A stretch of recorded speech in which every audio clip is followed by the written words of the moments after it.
Assalamualaikum warahmatullahi wabarakatuh. Waalaikumsalam warahmatullahi wabarakatuh.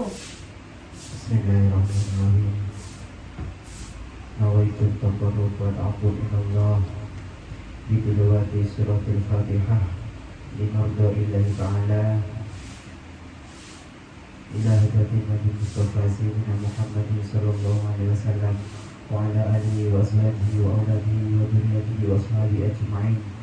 Summa ila khususan Syekh Abdul Qadir Al-Jilani radhiyallahu anhu, Syekh Sulaiman Al-Jazuli, Syekh Mustafa Lasem, Syekh Syubakir, Syekhuna Khalil bin Abdul Latif Bangkalan, Kiai Haji Hashim Ash'ari, Kiai Haji Wahab Hasbullah, Kiai Haji Bisri Sansuri, Kiai Haji Ridwan Abdullah, Kiai Haji Mas Alwi, Kiai Haji Abdul Karim Zulbaya wa Zawjati, Kiai Haji Marzuki Dahlan Zulbaya wa Zawjati, Kiai Haji Mahrus Andi Zulbaya wa Zawjati, Kiai Haji Ahmad Idris Marzuki Zulbaya wa Zawjati, sedaya duriyah Kiai Haji Abdul Karim Zulbaya awalan wa akhiran, Kiai Haji Khazin Syekh Mu'in Probolinggo wa Zawjati, Kiai Haji Ahmad Taha Khazin Probolinggo wa Zawjati, Kiai Haji Abu Yazid Al-Bustami Khazin wa Zawjati, sedaya duriyah Kiai Haji Khazin Husul Mu'in Probolinggo awalan wa akhiran.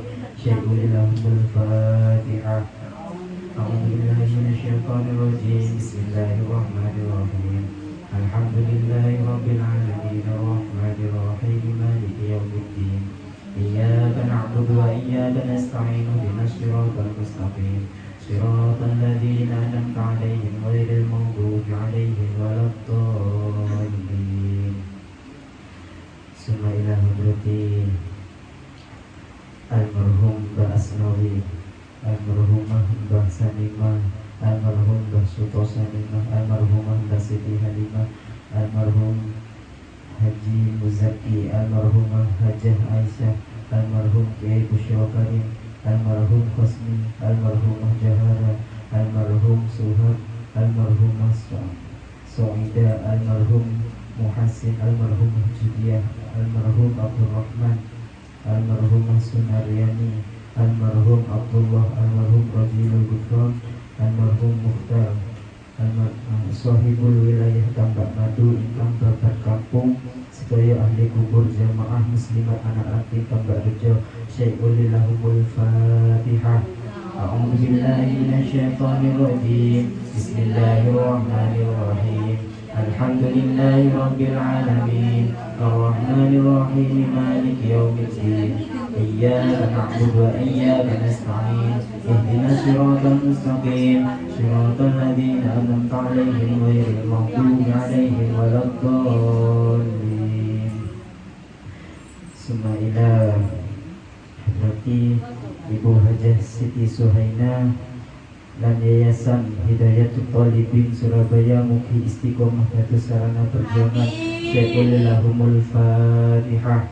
A'udzu billahi minasyaitonir rajim. Bismillahirrahmanirrahim. Alhamdulillahi rabbil alamin arrahmanir rahim maliki yaumiddin. Iyyaka na'budu wa iyyaka nasta'in ihdinas siratal mustaqim siratal ladzina an'amta 'alaihim ghairil maghdubi 'alaihim waladdallin. Amin.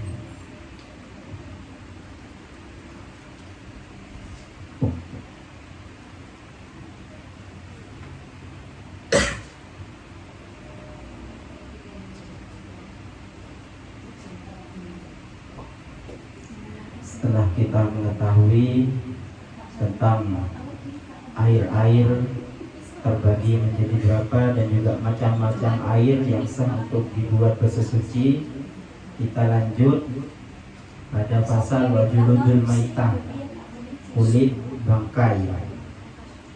Faslun wajuludul maitati, utawi piro-piro kuliti batang iku tadhuru bisa suci apa juludul maitah bitibagi kelawan sebab dan sama. Jadi kulit bangkai itu bisa suci dengan sebab disama. Disama itu Padha kaya diumbah niku napa jenenge? Cuma. Nggih diumbah, dicuci. Tapi ada caranya. Illa jildal kalbi wal hinziri, kecuali kulit dari anjing dan juga babi.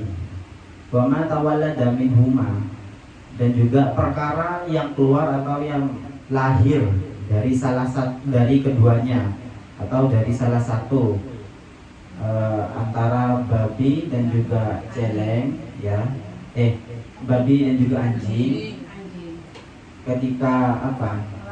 Ya melahirkan itu ya anak turunnya itu juga tidak haram, tidak bisa suci maksudnya, tidak bisa suci. Jadi kulit bangkai hayawan yang seperti apa yang bisa disamak? Di sini diterangkan tadhuru bidibal, di sini maksudnya yang bisa suci dengan sebab disama itu sawaun fi dalik maitatun makulul lahmi wa ghairihi. Seperti apa kulit yang bisa disamak? Kulit yang bisa disamak bangkainya ya yang dimaksud ya. Bangkai yang dagingnya bisa dimakan dan juga tidak bisa dimakan. Contoh sapi. Sapi kan dagingnya bisa dimakan. Kok ada sapi nanti jadi bangkai, kan eman bu. Di kulitnya bisa dibuat apa le? Nah, jidur apa? Jidur sini beduk ya, dibuat beduk. Itu bisa dengan syarat disama. Disama itu caranya menggunakan bahan yang kasar. Tahu apa kayu widoro, daun widoro, yeah. Seperti itu, tidak apa. Dengan tujuan menghilangkan fudulul jaldi. Apa fudulul jaldi? Yaitu perkara yang melekat pada kulit sehingga kulit itu bisa menjadi bau.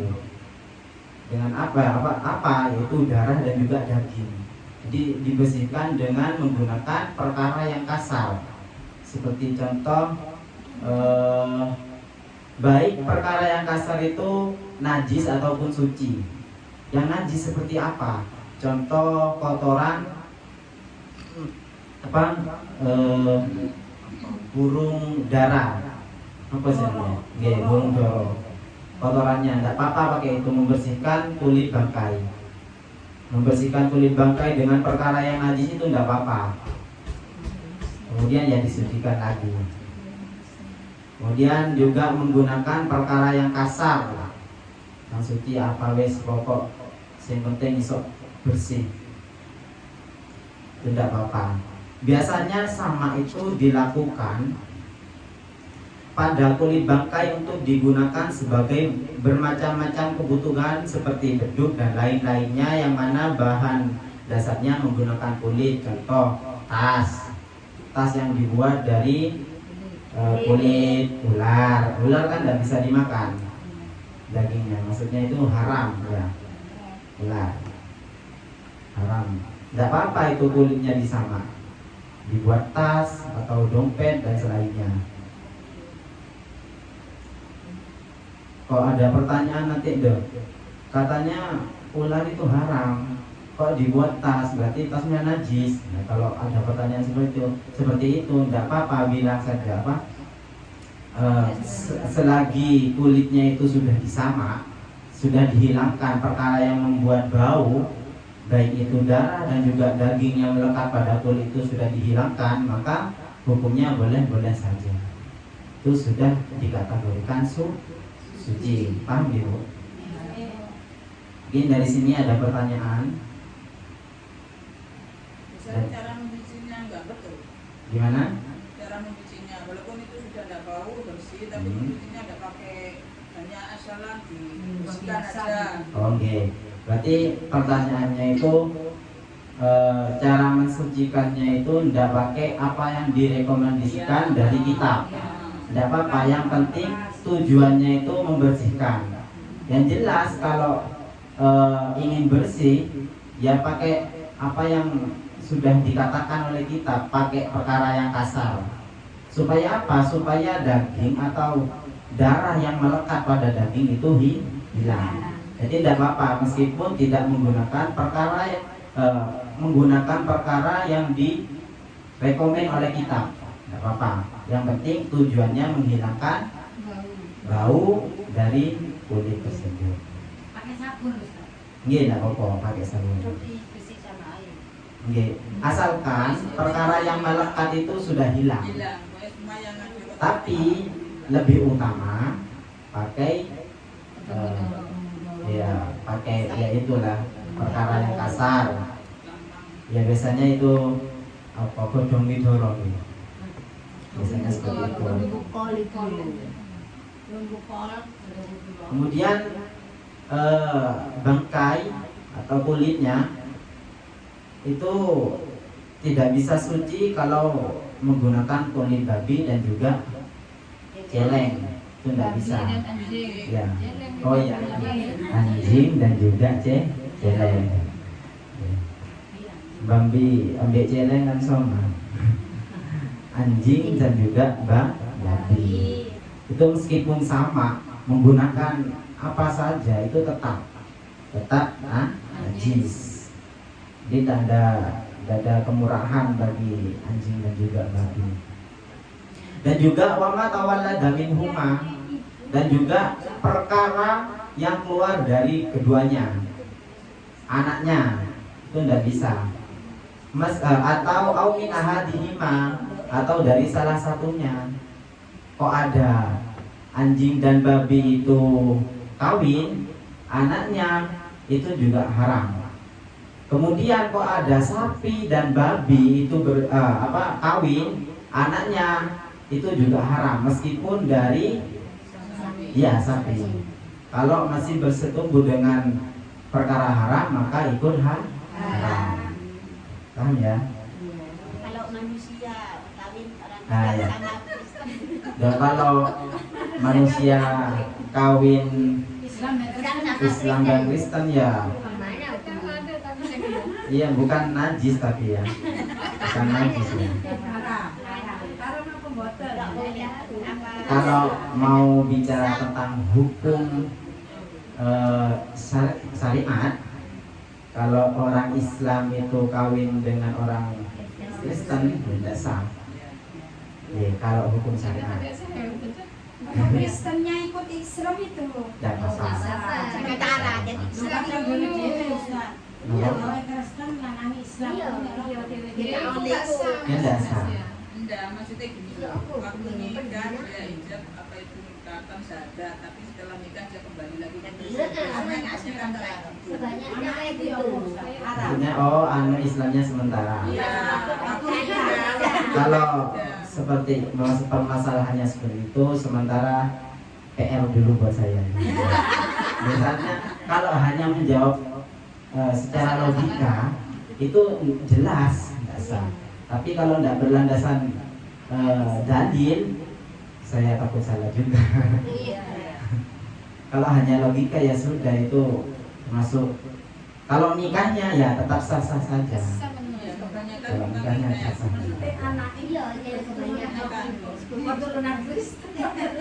Loh, kalau masalah anaknya bukan bisa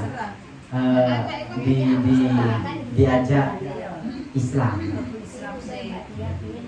Ini PR buat saya ini.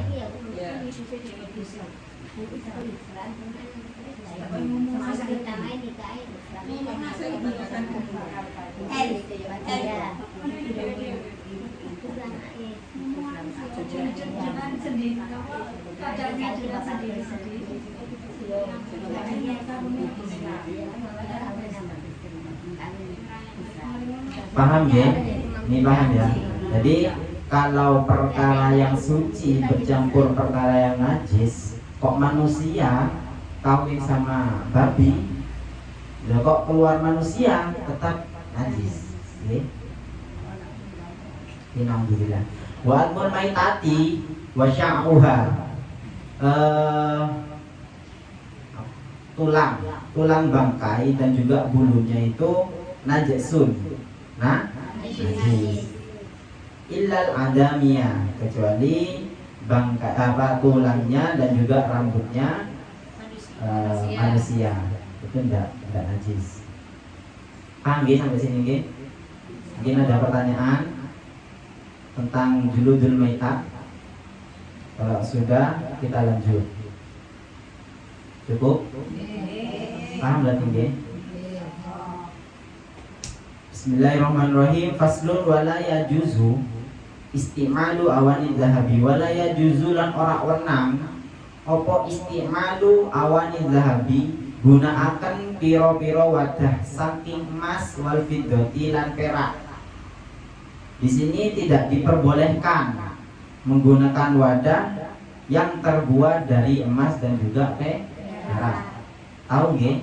Wadah yang terbuat dari emas dan perak itu hukumnya tidak boleh. Dengan kata lain haram. Ini larangan mutlak dari Kanjeng Nabi. Kanjeng Nabi saya lupa hadisnya.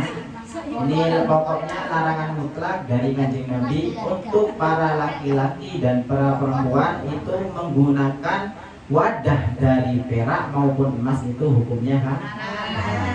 Paham ya? Kemudian wayajuzu istimalu ghairihima minal awani, dan juga diperbolehkan menggunakan wadah dari selain emas dan perak. Ada pertanyaan? Paham ya? Seperti kuningan. Kuningan itu maksudnya kayak gimana? Tembaga. Tembaga. Tembaga itu bukan emas ya? Bukan. Tapi apa yang kok perak? Itu perak ya saya bilang tadi. Itu lah, ini. Kuningan Perak putih itu. Tapi bukan perak tembaga ya? Bukan, kuningan. Kuningan biasanya sing ya kok sing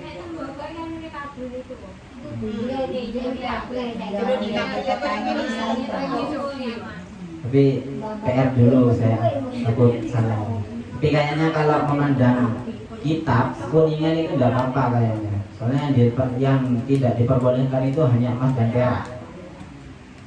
Baik itu campuran ataupun hanya tembelan. Kalau ada wadahnya rusak, kalau ditempel dengan emas itu juga tidak boleh dengan tujuan apapun. Ya kalau ada wadah yang mana wadahnya itu rusaknya parah, ditempel dengan emas dengan tujuan memperindah, itu hukumnya haram. Kemudian kalau ada tujuan yang lain itu juga haram, makruh kalau ada tujuan lain. Paham nggih?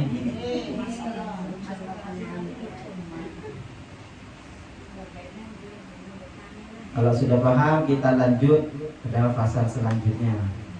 Pasal ini menerangkan tentang siwak. Wasiwaku utawi siwak iku mustahabun dan sunataken fi kulli halin ing dalam saben-saben tingkah. Siwak itu disunahkan di segala tingkah, atau kita lagi duduk, kita lagi berdiri, pokoknya dimanapun, kapanpun itu siwak disunahkan. Illa ba'da zawali lisoimi, illa ba'da zawali angin ing dalam sause lingsir lisoimi kadhe wong kang poso, kecuali setelah tergelincirnya matahari bagi orang puasa. Jadi kalau orang puasa, tergelincirnya matahari itu waktu duhur, masuk waktu duhur.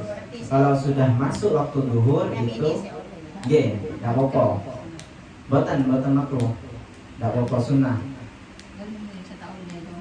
Oh nggih. Kok kalau setelah duhur atau masuk waktu duhur itu hukumnya makruh. Sudah tidak disunatkan lagi. Bahkan dawuh Kanjeng Nabi itu, kok seandainya saya tidak khawatir memberatkan umatku, siwak itu akan diwajibkan. Laula ana syukur, gimana itu saya lupa.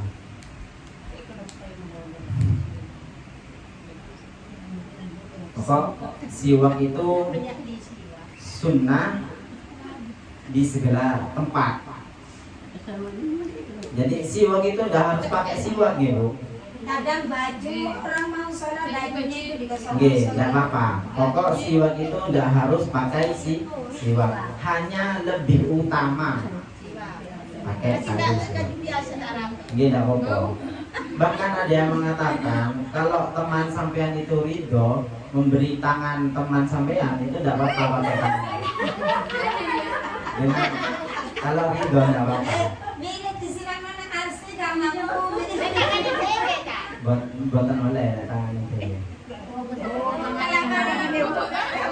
Tangan temannya itu tidak apa dengan catatan temannya itu ridho.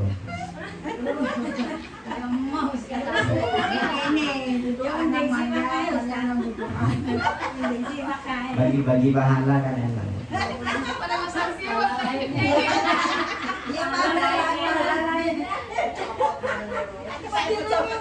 Kemudian ini ya, kalau apa? Biasanya kalau mandi kita kan pakai sikat gigi. Sikat gigi itu saya pernah dengar dari Ustadz Blado. Ini mengatakan lebih utama mana siwak dan juga sikat gigi. Ya lebih utama sikat gigi. Tanya kenapa? Tujuan siwak itu untuk membersihkan gigi. Kalau dibanding dengan siwak, yang lebih bersih itu mana? Sikat gigi. Loh, kenapa kok di dalam kitab lebih utama siwak? Karena dari dulu zaman-zaman Nabi itu tidak ada sikat gigi, makanya pakai siwak. Kalau sekarang kan sudah ada sikat gigi, maka lebih utama sikat gigi. Kalau ya masa sikat gigi waktu mau sholat, maksudnya dibuat apa? Dibuat kesempatan waktu mandi itu niat siwak, tahu kan Bu? Dia tahu semua gitu, niat siwak gitu. Niat itu udah harus nawaitu gitu. Pokok penting niat siwak karena Allah sudah cukup.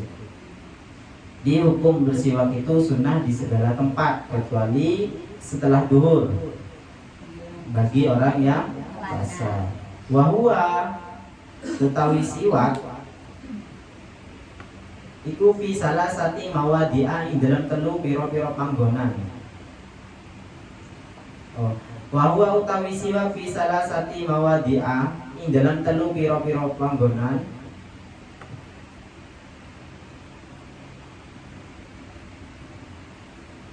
Iku asyaddu luwih banget apane istihbaban kesunatannya. Siwak itu yang sangat-sangat disunnahkan itu ada 3 tempat.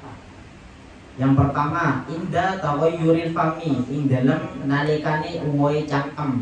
Ketika sudah bau mulut itu ya, ketika sudah bau mulut maka di saat itulah sangat disunnahkan untuk bersiwak.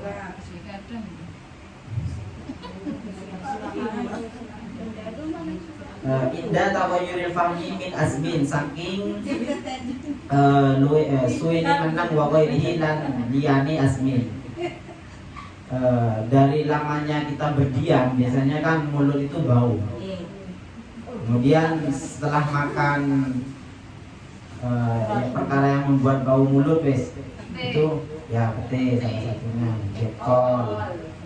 Selainnya itu itu sangat disunahkan untuk bersiwak. Ini hanya menyampaikan ya, buatan nyoron mengharuskan bukan menyuruh. Soalnya saya sendiri setelah makan dah langsung siwakan. Tapi biasanya ini dibuat biasanya yang Tiyang sholat itu mau sholat. Mau sholat. Nggih, niku siwa. Tapi yang lebih utama, yang sangat-sangat disunahkan itu itu ada 3 perkara, ada 3 tempat. Yang pertama ketika sudah bau mulut, itu sunnah sholat. Nggih, tangi turu, menang suwe, terus setelah makan yang membuat mulut kita bau itu sangat disunahkan untuk siwak. Kalau di sini kan sudah makan sikat gigi sama. Kemudian wa indal qiyami, dan juga ketika mau mendirikan sholat itu juga sangat disunahkan untuk bersiwak. Wa indal qiyami minan naumi, dan juga bangun tidur. Bangun tidur itu sangat disunahkan untuk siwak. Makanya dokter biasanya menyuruh sikat gigi itu minimal 2 kali sehari, pagi dan juga malam. Pagi bangun tidur, malam mau tidur. Makanya di sini juga sangat disunahkan bangun pagi itu bangun tidur untuk siwakan, dan juga ketika mau sholat. Paham ya? Di sini ada pertanyaan? Ada pertanyaan? Kalau sudah, kita akhiri pengajian hari ini. Sedikit, semoga sangat bermanfaat untuk dunia dan akhirat. Wallahu a'lam bishawab. Al-Fatihah.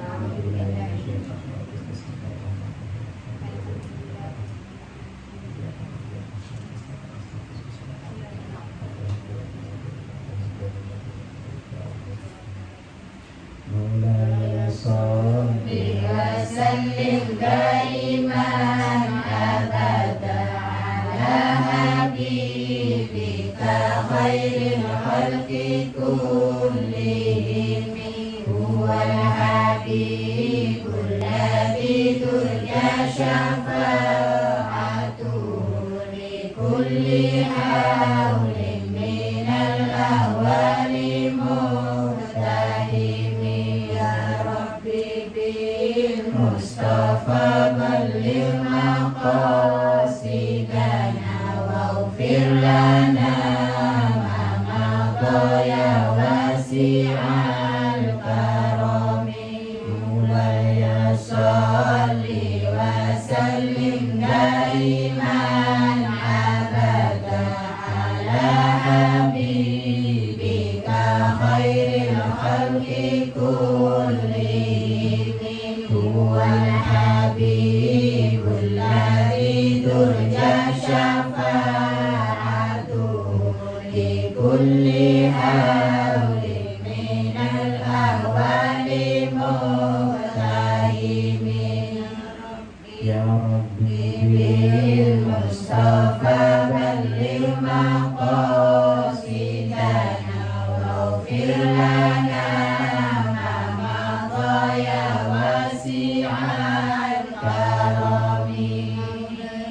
Salli wa sallim daiman abada ala habibika khairil khalqi kullihim, huwal habibul ladzi turja syafa'atuhu li kulli hawlin minal ahwali muhtahimi. Ya Rabbi bil Mustafa balligh maqasidana waghfir lana ma madha ya wasi'al karami. Akhiran, Assalamualaikum warahmatullahi wabarakatuh. Waalaikumsalam.